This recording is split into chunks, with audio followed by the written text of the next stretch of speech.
Alright, welcome back to Forza Horizon 5, and the first thing we're going to do is take on our treasure hunt, which apparently involves just painting a Pagani blue?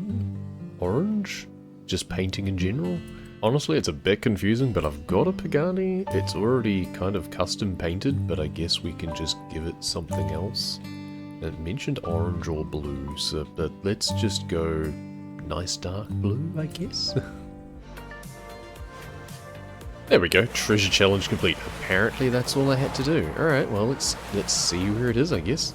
Apparently it's somewhere around here, and being the dry season, I'm willing to bet it's out here. And I can see something on top of this hill.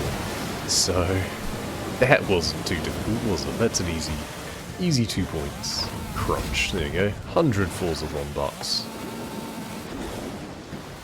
Now, I had hoped that I'd get to use that Pagani for more than just taking, not even photo, and it was just painting it.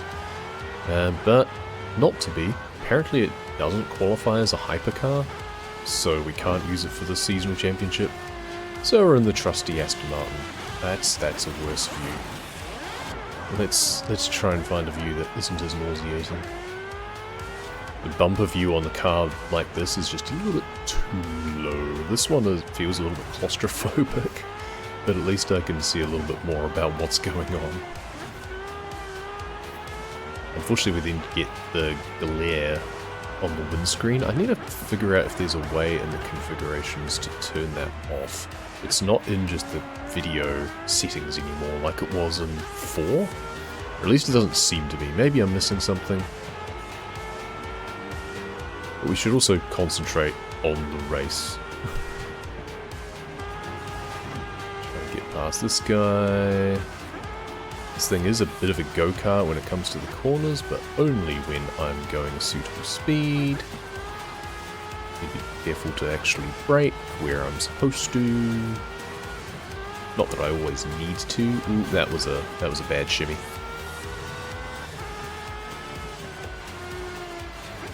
Ooh, yep, a little bit wide there. Then we can lean on that guy to get through that one. Then we're right up behind this guy. Lean on him to get around there. Nope, didn't need to. Just slid past. 2 more to go. And not many corners left. Well, if we come second, that's fine, I guess. But we can cut that corner pretty well. And then we've just got this sequence here that we completely messed up. Okay, yeah, let's rewind that one. That was not good. Not good at all. Got a little bit too excited and didn't brake. So, oh, I overtook this guy real easily. Yeah, because he braked for the corner.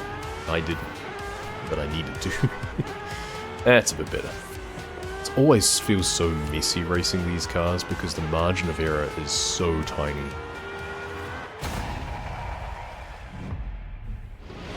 But the good thing is that the races go quickly. We're already on to the next one. They really are a sprint in a car like this. The hardest part is just getting through the pack. And then, you know, staying there. Wow, we actually missed that checkpoint. You either gotta force your way through all of the other cars or just cut the corner just enough, but you just need to have enough wheel staying inside the flag for it to count. And then we've just got to ease our way around. There we go, now we're in the lead. And now it's just a case of staying there, really. So, it means we do have to think a little bit more about the corners ahead. We can't just follow along with what everyone else is doing, which would be nice, but it's fine. We'll just set the pace for this one. And this is a pretty quick sprint through the canyon. Should be over and done pretty quickly. Do really like this Aston Martin. Not a cheap car. I can't even remember where I got it, whether it was something that I won or was a Wheelspin perhaps. Might have even just been gifted at some point. Not sure. Whoop, that didn't work. Overcooked it a bit going onto the bridge there. Let's actually brake for that corner. It is a bit of a tight one. Then we can just accelerate all the way through here. Also a bit tight coming up here. Ooh, yep. little bit too tight. Thankfully we'd built up a bit of a lead, so we don't need to worry about rewinding that if we don't want to. I'm certainly not above just rewinding for the sake of it if I need to. That's why the feature is there. Otherwise you've just got to do so many more races by just resetting all the time. I'd rather not have to. But, you know, I should also just pay more attention to what I'm doing. So we've got the hairpin up here, and then we're pretty much on the home stretch. So long as we make it through here reasonably well, and slow down, and accelerate out. And we're starting to build up a little bit more of a lead again, makes it a bit more comfortable coming through this final stretch. Got one more right angle bend, across another bridge I think. Over-braked for that one I think. Yeah. But there's the bridge. Final corner, kick the tail out a little bit, run off, and across the line. And on to the third and final for the hypercar. Now that's interesting, the guy to my right is in a Pagani. Why wasn't I allowed to use my Pagani? Never mind. I'm much more used to racing this car anyway. So I feel it's probably better that I get to use this instead of having to learn a new one. Ooh, way too wide on that corner. Still managed to just skate around in front of everyone else though. Let's just stay in behind these guys until it's a bit safer. There we go. Better position to sneak past. Then we've got this strip corner that's not really a corner. You've just come out of another set of tricky bends that you barely need to even just lift off. This one, on the other hand, we should probably start braking now. Yeah, braked a little bit too soon, but it meant that we were nice and safe through there. We've already built up a nice lead. We'll do what we can to preserve it. But most of the rest of this track, I think, is pretty straightforward. I think there's one, yeah, there's the sharp corner up the top here, then I think there's a roundabout bit that we go through. Again, over-braked, but whatever, yeah, the roundabout's coming up as well. Just zigzagging out, overdid that one. Zigzagging away through the country roads a little bit. Thought I was able to cut the corner on that chicane a little bit closer than I could. And put on a little bit too much acceleration through there. It's fine, that'll buff out. It's just as well I don't race with damage on. Imagine if that was a requirement. I would have to put a lot more practice into this. Which I probably should anyway, to be fair. It's really interesting, the difference between skill levels and just the different categories as well. So S2 category, and I feel I've zoomed way ahead. Whereas if this was like a B or something, I'd probably be closer. Oh well. I'll take it. And now we're going to get some of that category whiplash that I've spoken of in a previous episode, going from a hypercar to a B-class Korean sedan. So we had our choice of various things. They seem to only be electric ones, which is interesting. We've gone for the one that's all-wheel drive instead of the front-wheel drive. It feels so weird racing in something like this. You expect to hear the roar of the engines and everything, and all you get's just the occasional crunch as you hit someone's bumper. Oh, this thing does not turn very well. Thankfully it's all-wheel drive, which means that if we go off-road a little bit, it doesn't really matter. Now, none of them seem to be able to do this section very well, so we'll just force our way through, almost push that guy off the road entirely. And once again, we're done just protecting our lead. Maybe I should turn the AI difficulty up at some point, I don't know. It keeps badgering you to every now and then, if you've been winning easily, even if you've barely scraped by. Because you're winning easily on this difficulty. Do you want to increase your credit winning? And usually I just say, no, not really.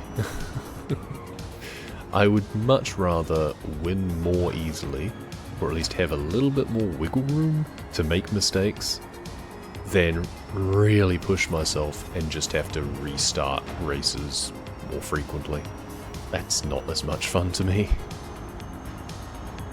If I had a lot more time to dedicate to playing this game, then perhaps I would dial it up and take it a lot more seriously. Maybe if I streamed it full time. That's never going to happen. For now, we do the best we can, and highly skilled is the difficulty level that you must do most of these championships on in order to get the top prize. So that's the bare minimum. And anything less than that would feel way too easy, let's be fair. But stepping up to expert, while it doesn't seem like a big difference, sometimes it makes a huge change. Especially when you're doing things like cross-country, where I struggle at the best of times. And sometimes it just depends on the cars and the driver tiles that get rolled. So, but this one, pretty happy with here. Zoom in, there's fireworks over there. Oh, that didn't work very well. Oh, that's the outpost, of course.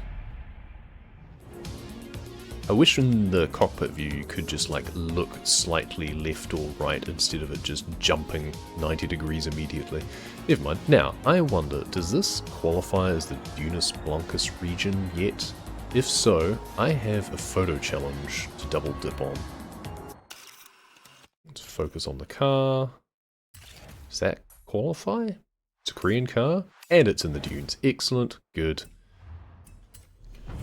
And from the dunes to the city, it seems. Now we're racing through the streets. Well, at least the advantage of the electric cars is you can do street racing through the town, and no one really notices. Well, except for the tire squeals and the wholesale destruction that's about to unfold as people crash into bikes and lampposts and pot plants. But you know, telephones. It's one nice side effect though is, yeah, not quite as ear splitting, but it definitely doesn't quite sound the same. You need to have a electric car that just has little speakers underneath like the wheel arches or something. Ooh, crunch. At least I pushed him into the wall as well. Speakers in the wheel arches that just replicate the sound of a revving engine or something. It wouldn't be too much power draw, like just little 4-watt speakers or something. Doesn't have to be loud. Could also issue like a warning or something, like you could tick with the indicator or something, so that way pedestrians will be able to hear. Because that's the main danger with the electric vehicles, is if you're a pedestrian or a cyclist and you're sharing the road or waiting at a crossing or something like that, the electric cars just, other than a faint whine, don't really make much warning of their approach.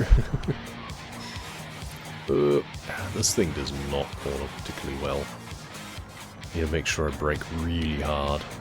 I think that wasn't too bad, I was just about 10 meters too far forwards to make the corner nicely. Okay. There's that destruction I was talking about. But still, again, we have a little bit of a lead built up. We can make a few mistakes. Just need to pay attention to these sorts of corners here. I've definitely had it before that I've just gone screaming off ahead at that intersection because I've missed the fact that it was meant to be a turning.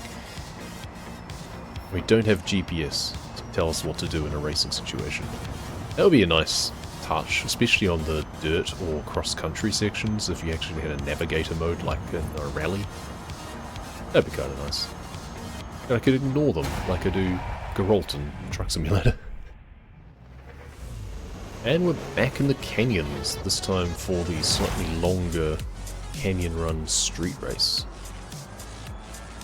We'll be crossing some of the same ground we've already been on, Just a little bit slower than we did it in the Aston Martin. Just a touch.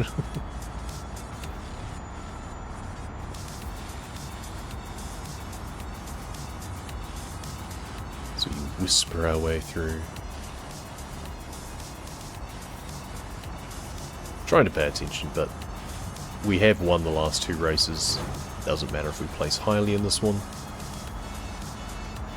But naturally we want to win for the greater cash rewards. Not that I really have anything much more to buy other than other cars. I think I need to buy another 50 or so cars for the top auto show accolade.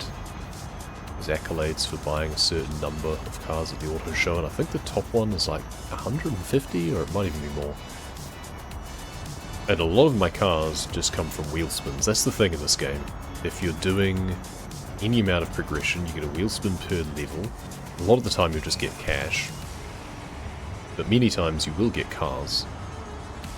Also you just get cars from doing, especially the festival playlist. Once you start doing that, then you get cars quite regularly as rewards from these sorts of championship events. I guess the cash is mostly for upgrading the cars, because it's pretty expensive to do thorough upgrades. And then the amount that you actually win per race isn't much. Like, if it wasn't for the wheelspin windfalls of several 100,000 credits every now and then, I certainly wouldn't have as much as I do. Race winnings alone are hard to sustain, especially if you keep jumping between different cars, as you're kind of obliged to do for the playlist content.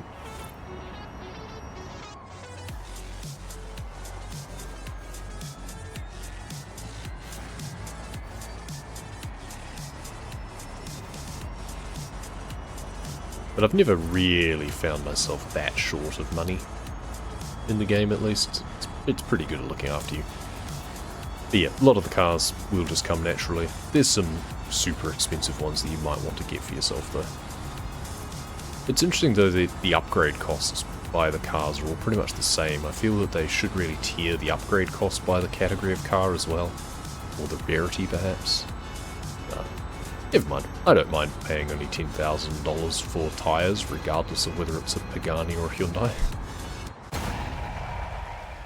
Now this is probably going to be an example of one where things don't go quite so much all my own way, and we're going to have to work a lot harder. This particular track, the downhill run from the volcano, doesn't really agree with me very well. I find it really difficult. It's one that I should practice a lot more, to figure out just what I'm doing wrong. But I just often find that the other cars just rocket ahead of me. That said, we seem to be doing alright, so... yeah. Okay, I retract my statement. I have struggled a lot in this previously. I guess, to be fair, I am racing a four-wheel drive, off-road race tyre Lancia against others of the same ilk. Whereas a lot of the time we get thrown into this sort of race and we're having to do it in a Chevy or a who knows what else. This is often a corner segment I struggle with, but we can actually cut it quite nicely. This 037, I think it is, ahead of us though, is proving a bit of a struggle. A lot of it I feel just come down to the drivatars that just happen to be rolled randomly, because they do rely on, I think, the performance of other drivers, like human drivers, to influence their behaviour. That's the whole point of them being like a drivatar. It's like an avatar to simulate peer-to-peer with it actually being a computer player. And I suspect that it just comes down to sometimes the tuning level that they roll in order to put up against you might just be, okay, well this one actually is just too much on the performance side and has no grip on the tyres or something, or has terrible gearbox, or is just set up for drifting or something. But every now and then it gets it right, and it's a case of, oh yeah, this opponent is actually hardcore set up for rallying, and you're going to struggle if you're not. Or even if you are. It's entirely possible. That, I think, also the fact I think that I'm racing a bit better this time than I have in the past. So definitely this car in particular, it's the Lancia Delta Integrale, I think, that I had very early on in the game. And it is actually one of my favourite cars. It's just a cute little hot hatchback. This one, I've actually got two of them, and this one I happen to have tuned up predominantly for off-roading. So it's got off-road racing tyres, not just the all-round ones, but the full-on racing tyres, which you really need on this surface specifically. The general off-road ones are good for most of the dirt trails, but anything that's on the mountain or in the jungle, you really want the actual racing tyres. Other ones where the tyre pressure is like 1.1 units instead of 2.4. It's quite a drastic difference. All the standard off-road ones are usually about 1.5, 1.6. But you can see the difference. Like, the guy behind me is keeping touch, so he's clearly tuned accordingly. Everyone else is nowhere to be seen. If we didn't have these tyres fitted, we would be in his dust as well. We'd be struggling. We'd be ahead of everyone else probably still, but we would be struggling to stay up with him. So I'm glad that I have this tuning. Now this one is where the off-road tyres might come back to bite me a little bit, because we're starting off just on the road, which means we're going to skid around a fair bit through these first corners. But later on we have some switchbacks where we should be able to make good with these tyres. But that does mean that our last opponent might also struggle. That said, they seem to be much more open to the idea of swapping cars and tuning between races, whereas I tend not to. I can't be bothered going back to my garage all the time unless I really have to, so I prefer to just stick with the same car, same tuning whole way through. I do wish tyres especially was something that you could just choose from the tuning menu when you're in the race lobby, instead of having to go all the way back to your garage. It seems reasonable to me that you should be able to swap tyres a lot more freely. You know, doing stuff to the engine and suspension and everything. Sure, you need to lift that thing up properly and work underneath it. Swapping out the tyres, that's something they do routinely. Especially when it's a road racing event like this, or dirt racing event I guess, like this. Street race, yeah, okay, maybe you put some more limitations on. And I guess their eye is to consistency in that point, but... So this is the surface where we should start to pick up the pace again. So all these guys at the front, they are probably here because they have the road tyres, so they did much better to start with. We now catch up because we have the grip. So we can accelerate better, we can brake better, and we can corner much better. There we go. So we should open up a pretty convincing lead, I think, through these next few corners. If we kind of keep it together and don't get a little bit too over-enthusiastic. And then the final stretch is back on the road, but we'll have enough of a lead. And, you know, we were keeping pace on the road regardless. And it's just a couple of bends anyway, so easy does it. A lot of the time, the main thing is, like I was saying, just not getting over-enthusiastic and spinning it into a wall. This is probably my favourite category of car to race. B category, on the dirt, getting a little bit loose, having a little bit of fun, and not going so edge of your seat fast that it just feels like you're out of control. Very nice. Now, what were we saying about the off-road race tyres and jungles as well as the volcano? Here we are, in the Mangrove Scramble. So we should do pretty well on the back half of this course where we are subject to the jungle mud. And we're in a comfortable position in the championship where we're pretty secure so long as we stay in the top 3.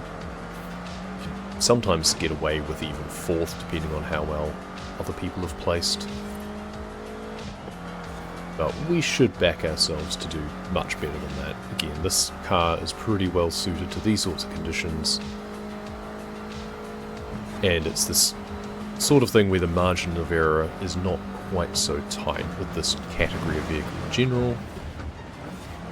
Yeah, it really is, I think, the category where it feels like you're having the most fun.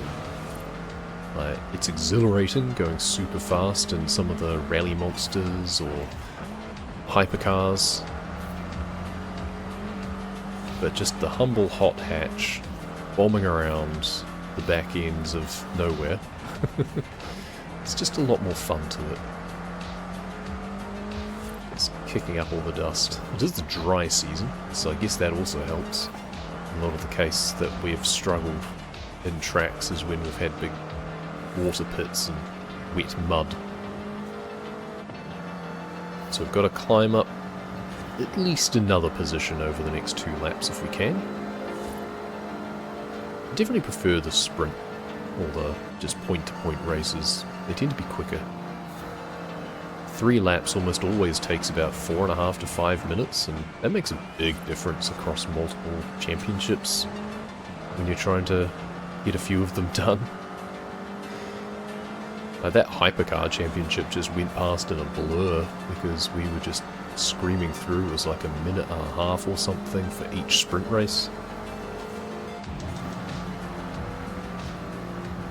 So you see, we weren't really gaining on these guys through that road section, but now, I mean, cutting the corners certainly helps, but go wide on that one intentionally when I can, because you go through less water.